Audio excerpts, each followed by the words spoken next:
В результате рейдовых мероприятий сотрудниками госавтоинспекции лишены водительских удостоверений 17 человек. В алкогольном опьянении управляли транспортом Рубан Владимир Николаевич, 1976 года рождения, проживающий в городе Новый Афон. Бойко Павел Павлович, 1995 года рождения, проживающий в городе Гагра. Пачуля Адамур Нукзарович, житель Чимчирского района. Гвинджи Астамур Нодаревич, 1983 года рождения, проживающий в городе Сухум.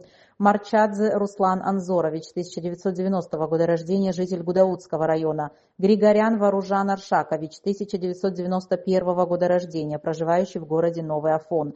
Князева Ольга Сергеевна, 1985 года рождения, проживающая в городе Гагра. Есаглы Аслан Эдикович, 1986 года рождения, житель Гулрыбского района, за повторное вождение в нетрезвом виде арестован на 15 суток. В наркотическом опьянении управлял автомобилем Авджан Ашот Сергеевич, 1996 года рождения, житель Гудаутского района. Гусейнова Габаба Гусейнаглы, 1972 года рождения, проживающий в городе Сухум, арестован на 15 суток за отказ от медосвидетельствования.